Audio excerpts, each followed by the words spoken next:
Is there any survival after death? That's a real question, isn't it, sir? No? What a lot of fuss you make when somebody dies close to you. Have you noticed that? Everybody else cries with you. You know what goes on in India when somebody dies? The appalling fuss they make about it. Do you actually realize that your consciousness is the consciousness of mankind? Realize that? Is that a fact to you? As factual as somebody puts a pin into your arm, you feel the pain of it. Is it as actual?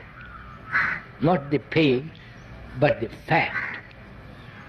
That is, your brain has evolved through time, and that brain is the result of 1,000,000 years.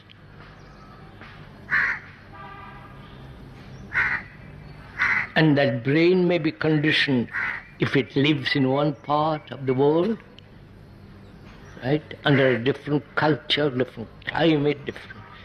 But it is the common brain of mankind.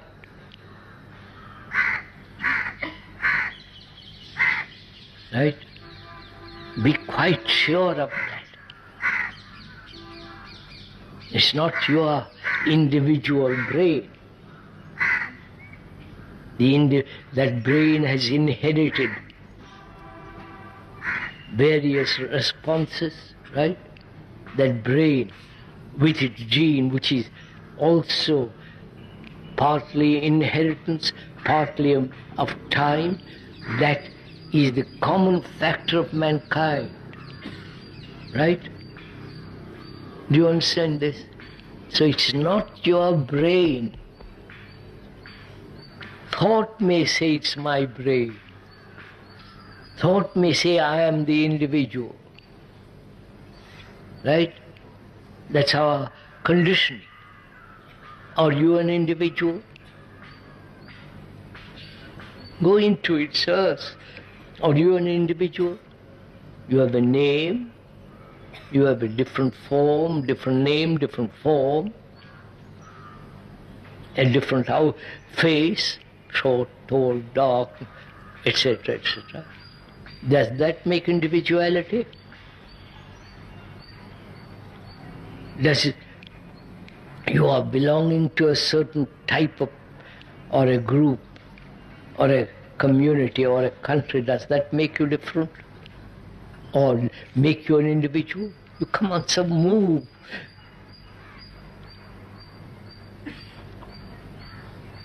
So what is an individual? An individual is who is not fragmented. But since you are all fragmented, you are not individuals. You are the result of the climate, etc., etc., with all its trappings.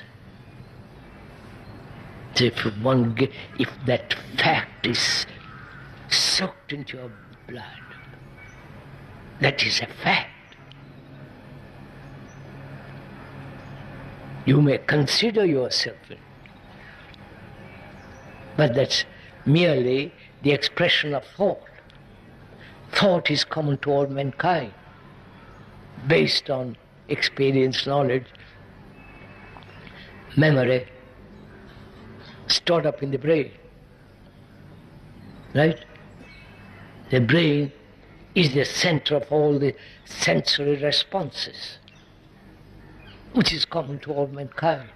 I don't know if you're following all this. This is all logical. So when you say, what happens to me after I die, right? Have you understood, sir? That's what you're interested in. Me, that's going to die. What is the me?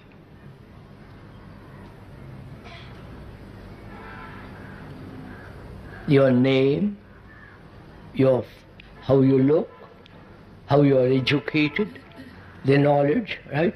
The career, the family tradition, and the religious tradition, the beliefs, the superstitions, the greed, the ambition, right? Look at it, sir.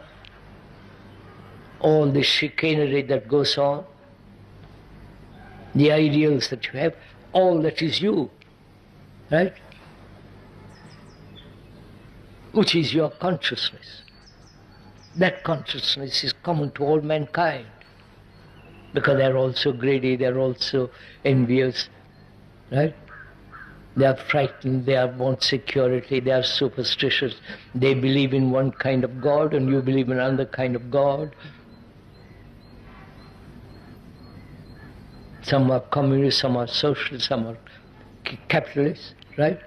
So it's all part, you're all that. So that is the common factor, that you are the rest of mankind. Right? You may agree, yes, you say, yes, that's perfectly right, but you'll go on acting as individuals. That's what I'm so ugly, so hypocritical. Now,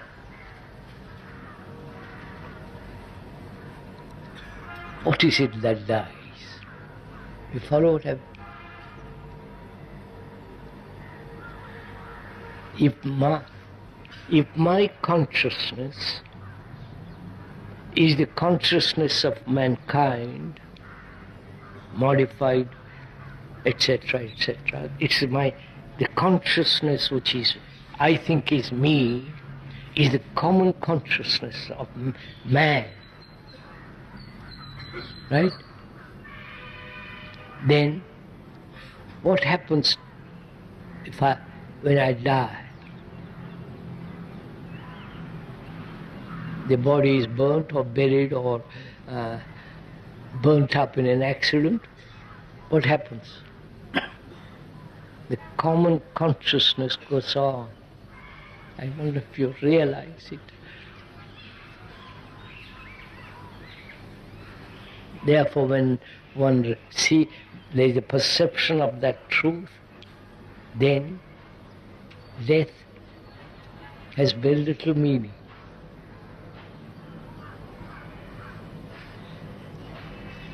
There is no fear of death. There is fear of death only when I, as an individual, which is the tradition, which the brain has been programmed like a computer, saying, I am an individual, I am an individual, I believe in God, I believe this, I believe that. The computer can do all that. You understand? Can repeat. So,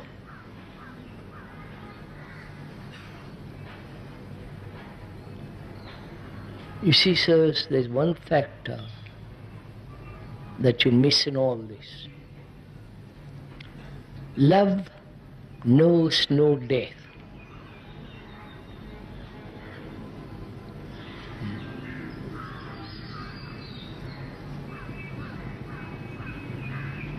Compassion knows no death. It's only a person that doesn't love or has no compassion, is afraid of death. Then you will say, how am I to love? Right? How am I to have compassion? As though you can buy it in the market. But if you saw, if you realized that love alone has no death, so that is real illumination, you understand? That's beyond all wisdom, all words,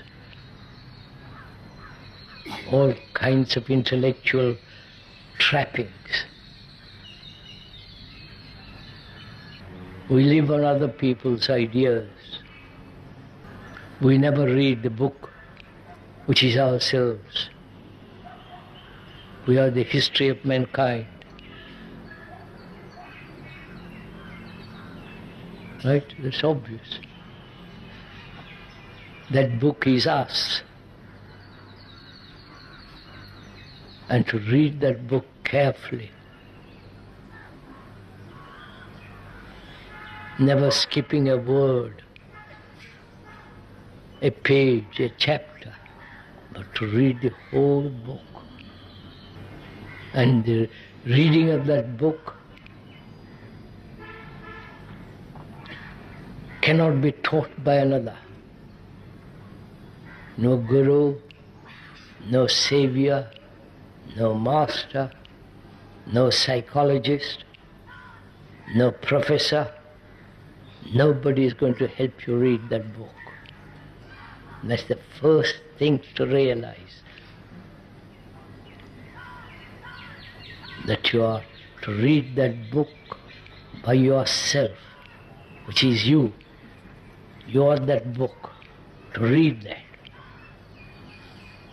Either you read it slowly, page by page, year after year till you die, therefore you have never read it completely. You understand?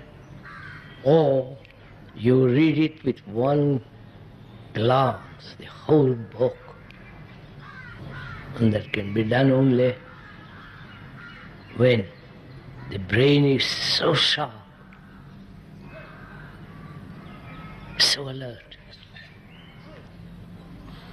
without any motive, without any direction, alert, awake.